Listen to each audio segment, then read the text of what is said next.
కాదు. ఎందుకంటే ఎందుకని మీకు తెలియాలంటే హార్ట్ అటాక్ రావడానికి కారణం తెలుసుకోవాలి. గుండె శరీరానికి సప్లై చేస్తుందా? మరి గుండెకి ఎవరు సప్లై చేయాలి?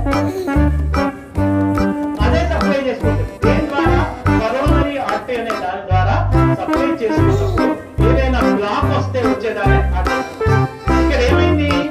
గుండెకే సరిగ్గా supply.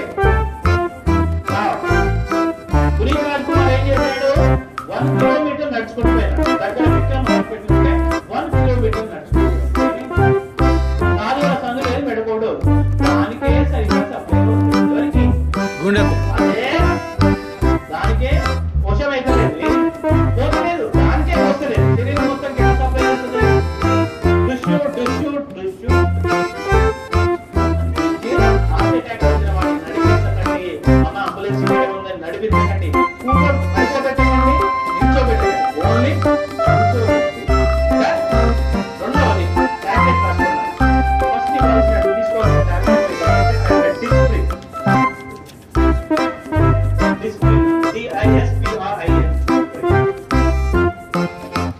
It makes the blood diluted. ఇది రక్తాన్ని పలుచగా చేస్తుంది.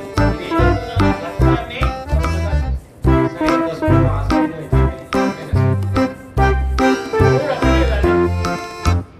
ఇమీడియట్లీ వాడాలి.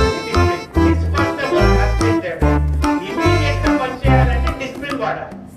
12 గంటల టైం తీసుకోవాలంటే ఎక్కువ ఆస్పిరిన్ అసలు వాడదు. ఎందుకంటే అది డైరెక్ట్ యాసిడ్. ఆస్పిరిన్ వాడకండి. ఆస్పిరిన్ వాడితే తప్పంటే మీరు నార్మల్ వాటికి ఎప్పుడైనా మీరు ఏది ఆస్పిరిన్ తీసుకున్నప్పుడు దాంతో పాటు ఒక డైనిన్ కూడా తీసుకోండి. ఎందుకంటే అది అసిటైల్ సాలిసిలిక్ యాసిడ్. అది పోయి లోపల ఉంటే వేసుకోవచ్చు.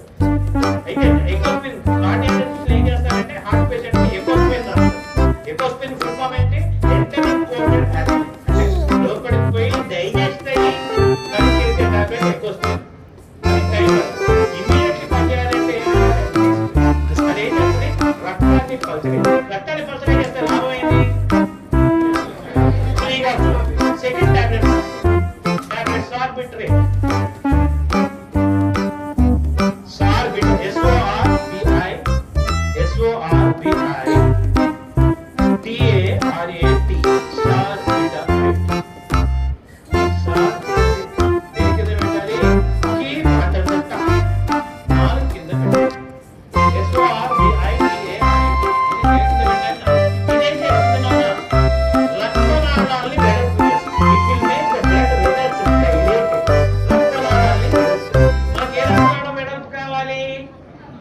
కరోనరీ ఏదైతే హార్ట్ సప్లై చేసినా ఈ టాబ్లెట్ నాలుగు కింద పెట్టగానే కరోనరీ ఆర్టరీ వెడల్పు అవుతుంది.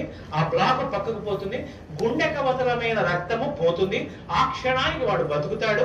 ఈ 2 టాబ్లెట్లు వేసి వాడిని కూర్చోబెట్టి ఆసుపత్రికి పంపిస్తే 90% మీ కళ్ళ ముందర ఎవరికైనా హార్ట్ అటాక్ వచ్చిన వాడు బతికే అవకాశాలు ఉంటాయి. ఓకేనా?